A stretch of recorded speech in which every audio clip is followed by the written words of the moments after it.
देश का माहौल है, आप आनंद लीजिए। जो खबरें चल रही है, जो बातें चल रही है, आपको मजा आएगा। देश में पहली बार आईफोन 17 भगवा रंग में लॉन्च हुआ। पहली बार भगवा रंग में आईफोन, आप सबने खबरें पढ़े उसकी? तो आईफोन 17 जब पहली बार भगवा रंग में लॉन्च हुआ तो भाजपाइयों को बड़ा रोमांच हुआ। बोले अब से अगर कोई भी पूछे कि मोदी और राहुल में से आपका फेवरेट है कौन, तो उसे निकाल कर दिखा देना अपना फोन। अगर भगवा हुआ तो समझना मोदी जी का भक्त है, और अगर भगवा नहीं हुआ तो समझना आईफोन खरीदने में अभी वक्त है। बहुत अच्छे, वाह। प्रणाम करता हूं। आप क्या कविता सुन रहे हैं? तो समझना आईफोन खरीदने में अभी वक्त है। मैंने कहा ये क्या बात हुई? फिर किस फोन का मतलब होगा कि राहुल जी पसंद है? बोले ऐसे फोन मार्केट में मिलना बंद है। ये आनंद है। बिहार में चुनाव चल रहे हैं, चुनावी रैलियां चल रही है। आप सब जानते हैं कि लालू यादव जी के 9 बच्चे हैं, है ना? 2 बेटे हैं, 7 बेटियां हैं। उसमें से सबसे छोटे हैं तेजस्वी यादव। बिहार चुनाव के प्रचार में मुझे मिले तो मैंने उनसे पूछा, मैंने कहा तेजस्वी भैया आपने 9th क्लास तक पढ़ाई की, 9वीं के बाद आपने पढ़ाई छोड़ दी, ऐसा क्यों? बोले ये हमारी खानदानी परंपरा है, 9 के बाद पिताजी भी रुक गए थे।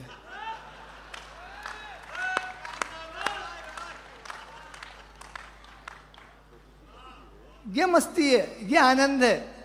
बड़े मन से आप लोगों ने बुलाया। मैं बिल्कुल कोई बनावटी बात नहीं कर रहा हूं, एकदम सच्ची बातें आप लोगों को सुना रहा हूं। जब पहली बार इस कार्यक्रम के लिए कृपलानी जी का फोन आया, बोले एकाग्र 25 तारीख को खाली हो क्या, राजस्थान निम्बाहेड़ा आना है? मैंने कहा बिल्कुल आएंगे सर, कवि हैं, सौभाग्य हमारा वहाँ पे आप आएँ।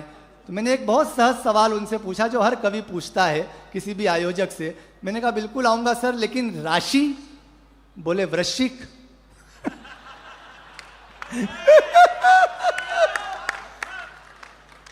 मैंने कहा सर मैं आपकी राशि नहीं पूछ रहा, मैं मेरी राशि पूछ रहा हूं।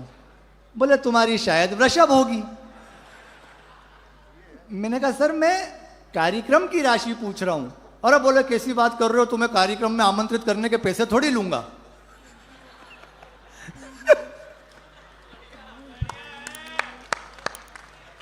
मैंने कहा सर लेकिन मैं तो सुनाने और आने के लूंगा। अच्छा कितने लोग हैं?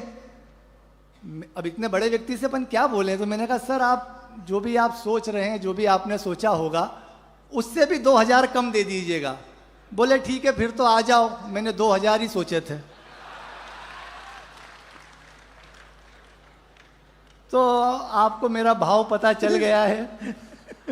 फिर भी मजेदार व्यक्ति है। मैंने यहाँ आने के बाद सहज भाव से उनसे पूछ लिया, मैंने कहा कृपलानी जी जो भी आप पेमेंट दोगे वो कैश में दोगे या चेक दोगे कार्यक्रम के बाद? बोले हल्ला बहुत है, शोर बहुत है, आओ मेला घूम के आते हैं। तो मुझे वो बड़े वाले झूले में बिठा के सबसे ऊपर ले गए और सबसे ऊपर ले जाकर के झूला रोक दिया। और वहां मुझसे पूछा, बोले तुम नीचे क्या पूछ रहे थे? मैंने कहा भैया मैं समझ गया। मैंने कहा भैया मैं ये पूछ रहा था कि मुझे आपको पेमेंट चेक से देना है कि कैश में दूं?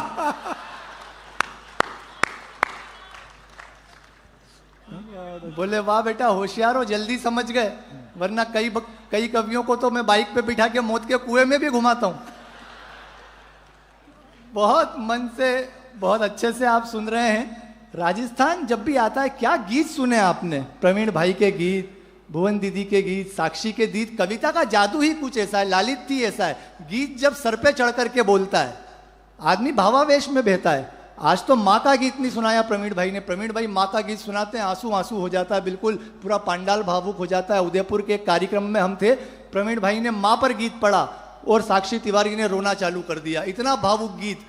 देखिए कविता कैसे सर चढ़ करके बोलती है। मैंने साक्षी से बोला, मैंने कहा साक्षी गीत ही तो है यार, इसमें इतने रोने की क्या बात है? अरे बोले भैया आप नहीं समझोगे, आप उस दिन समझोगे जिस दिन आप माँ बनोगे।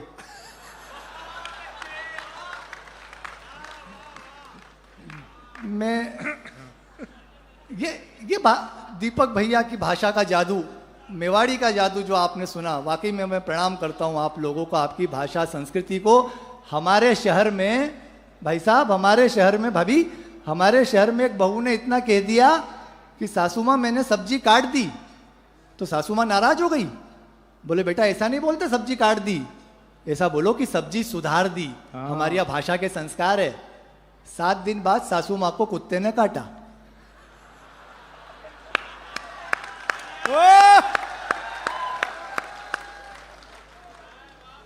हाँ, देखो कितना मजा आया भाभी को सास सुधरने में। ये भाषा है। जिस ठाठ से स्वर्ग लोक में देवेंद्र रहते हैं, जिस ठाठ से स्वर्ग लोक में देवेंद्र रहते हैं, जो शोभते शिव के गले में नागेंद्र रहते हैं। बताना मेवाड़ वालों, जो शोभते शिव के गले में नागेंद्र रहते हैं, उसी भांति बसती है मेवाड़ी राजस्थानी हिंदी मेरे दिल में, जिस भांति हनुमत हृदय में राघवेंद्र रहते हैं। जिस भांति हनुमत हृदय में राघवेंद्र रहते हैं। राजस्थान आओ, अभी सबने कहा ना शौर्य की धरा, पराक्रम की धरा, वीर भूमि। वाकई में यहाँ से जाओ तो इतनी वीरता अंदर आ जाती है, इतने किस्से, इतनी कहानी, इतनी कविताएं। मोहित शौर्य ने इतना जोश जगा दिया कि कुछ दिनों तक इसी का आभा मंडल रहता है कि वीरता से बात करो, किसी से भी हो वीरता से बात करो। मैं घर गया, मेरी पत्नी ने, मैं उदयपुर में कार्यक्रम करके गया था, तो मेरी पत्नी ने मुझसे पूछ लिया, बोले अगर मैं कुछ दिन तुम्हें घर में न दिखूं तो तुम्हें कैसा लगेगा। अब अपने अंदर तो वीरता भर गई थी उदयपुर से जाने के बाद, तो मैंने भी बेखौफ होकर मैंने कहा बहुत अच्छा लगेगा, आनंद आ जाएगा। सोमवार को वो मुझे घर में नहीं दिखी, ट्यूसडे निकल गया, वेडनेसडे निकल गया, वो मुझे नहीं दिखी। गुरुवार को जब मेरी आंख की सूजन कम हुई,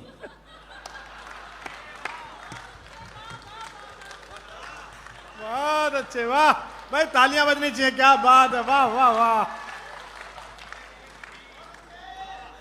अरे बहुत अच्छे, क्या जूते पड़ गए बहुत अच्छे में। इतनी भी वीरता नहीं आनी चाहिए।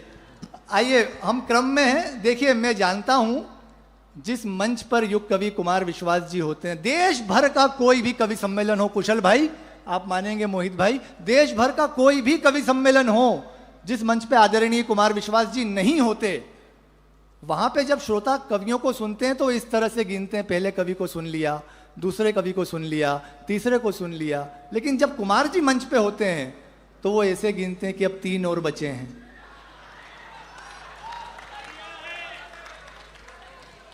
दो और, या है ना।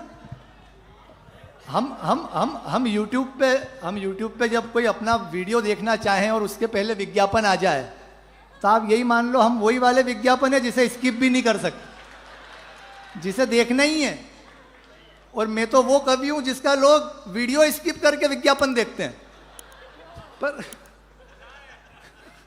पर बढ़िया है, आपने बड़ा मन से, बड़े प्यार से, बड़े आनंद से सुना। मैं उस क्रम में हूं। मैं आइए मैं व्यंग लिखता हूं। मैं एक छोटी सी व्यंग रचना सुना करके अपना स्थान लेता हूं। हमें बड़े कवियों तक पहुंचना है कि सूरज के ढलते ही शाम पड़े मौसम हो जाता है जब बड़ा ही सुहाना। ऐसे में अपनी छत के ऊपर टहलते हुए गा रहे थे हम ये गाना कि मिले सुर मेरा तुम्हारा तो सुर बने हमारा।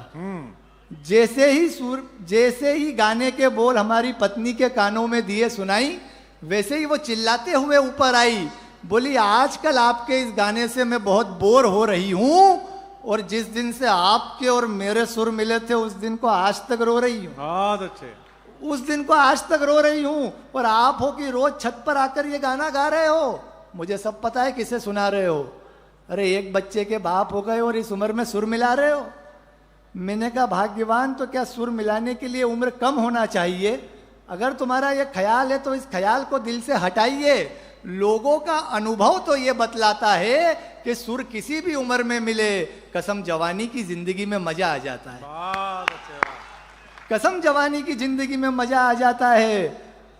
मैंने कहा तुम हमारी बात को गलत अर्थों में ले रही हो, इसीलिए चाहे जो कह रही हो। अरे हम तो उन सुरों की बात कर रहे हैं जो राजनीति के अखाड़ों में, नेताओं के बाड़ों में और सत्ता के गलियारों में रोज मिल रहे हैं। वाह, रोज मिल रहे हैं। इस देश में जिसने भी सत्ता सुंदरी से सुर मिलाया वो निहाल है, और 2 कौड़ी के लोग करोड़ों में खेलने लगे, ये सुरों का कमाल है।